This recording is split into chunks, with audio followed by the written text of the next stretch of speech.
നമസ്കാരം. Welcome to Geetha's ഭക്തി ഗീതം. വൺ ഡേ വൺ ശ്ലോകം. ശ്രീമദ് മഹാഭാഗവത മഹാത്മ്യം 428th day. Today 6th chapter 28th Shloka. For details please see the description box. Geetha's ഭക്തി ഗീതം, ഒരു ദിവസം ഒരു ശ്ലോകം. ശ്രീമദ് മഹാഭാഗവത മഹാത്മ്യം 428ാം ദിവസം. ഇന്ന് 6ാമത്തെ അധ്യായത്തിലെ 28ാമത്തെ ശ്ലോകം.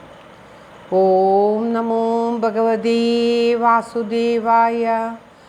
ഓം ശ്രീകൃഷ്ണ പരമാത്മനേ നമഃ. ഹരിശ്രീ ഗണപതയേ നമഃ. അവിഘ്നമസ്തു ശ്രീ ഗുരുഭ്യോ നമഃ.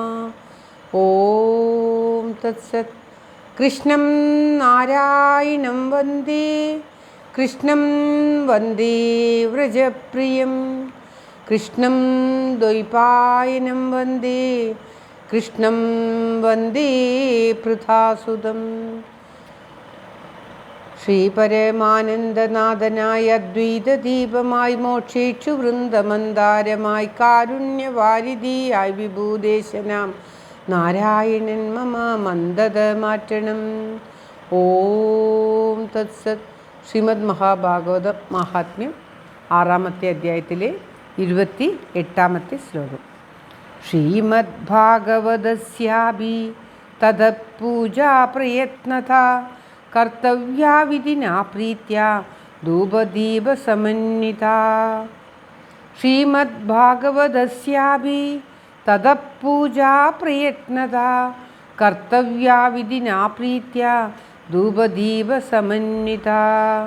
ഓം തത്സത്. കഴിഞ്ഞ ശ്ലോകത്തിൽ എപ്രകാരമാണ് പ്രാർത്ഥിക്കേണ്ടത് എന്ന് പറഞ്ഞു.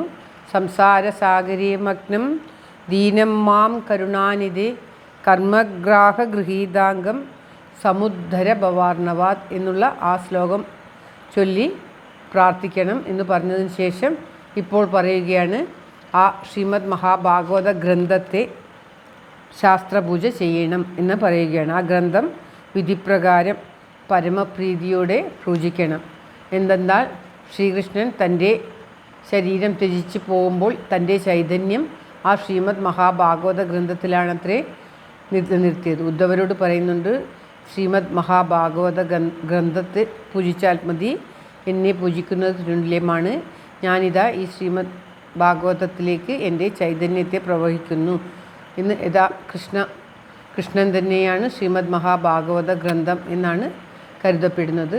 അതുകൊണ്ട് തന്നെ ആ ഭാഗവത ഗ്രന്ഥം പാരായണം ചെയ്യുന്ന ആചാര്യൻ ഉപയോഗിക്കാൻ പോകുന്ന ആ ഭാഗവത ഗ്രന്ഥം മറ്റുള്ളവരുണ്ടെങ്കിൽ എല്ലാവരും ആ വേദിയിൽ വെച്ചിട്ട് എല്ലാ ഗ്രന്ഥങ്ങളും ആ മുഖ്യമായിട്ട് ആചാര്യൻ ഉപയോഗിക്കാൻ പോകുന്ന ആ ഗ്രന്ഥത്തെ വിധിപ്രകാരം പരമപ്രീതിയോട് കൂടിയിട്ട് പൂജിക്കണം എന്നാണ് പറയുന്നത്. പ്രയത്നത്തോടുകൂടി, പ്രയത്നം എന്നാൽ ശ്രദ്ധയോടുകൂടി പൂജിക്കണം. അതിന് ധൂപദീപാദികളെ, ധൂപം എന്ന് പറഞ്ഞാൽ പുക, അതായത് സാമ്പ്രാണി പുക, നമ്മുടെ ചന്ദനത്തിരി പുക എന്നുള്ള പുകയും ദീപങ്ങളുമൊക്കെ കാണിച്ച് ഏതെല്ലാ പൂജയ്ക്കും ധൂപവും ദീപവും കാണിക്കുന്നത് നാം കാണുന്നതാണ്. അതൊക്കെ ഉപയോഗിച്ചുകൊണ്ട് ആ ഭാഗവത ഗ്രന്ഥത്തെ പൂജിക്കണം എന്നാണ് ഈ ശ്ലോകത്തിൽ പറഞ്ഞത്. ശ്രീമദ് ഭാഗവതസ്യാഭി, ശ്രീമദ് മഹാഭാഗവതത്തെ പ്രയത്നത്തോടുകൂടി, അതായത് ശ്രദ്ധയോടുകൂടി പൂജിക്കണം. കർത്തവ്യ വിധിപ്രകാരവും പൂജിക്കണം. ധൂപദീപങ്ങളൊക്കെ സമർപ്പിക്കണം. ശ്ലോകം ഒരിക്കൽ കൂടി. ശ്രീമദ് ഭാഗവതസ്യാഭി തദപൂജാ പ്രയത്നതാ കർത്തവ്യാ വിധിനാ പ്രീത്യാ ധൂപദീപ സമന്വിതാ. ഓം തത്സത്. സർവത്ര ഗോവിന്ദനാമ സങ്കീർത്തനം. ഗോവിന്ദ ഗോവിന്ദ. എല്ലാവർക്കും എല്ലാവിധ ആയുരാരോഗ്യ സൗഖ്യവും നന്മയും പ്രാർത്ഥിച്ചുകൊണ്ട് ഈ ശ്ലോകം ഭഗവത് സമക്ഷം സമർപ്പിക്കുന്നു. Geetha Rajan. Thank you for watching. All the best. Have A very very nice day. God bless you. ദൈവം അനുഗ്രഹിക്കട്ടെ. എല്ലാവർക്കും എല്ലാവിധ ആയുരാരോഗ്യ സൗഖ്യവും നന്മയും ഉണ്ടാകട്ടെ. ഓം തത്സത്.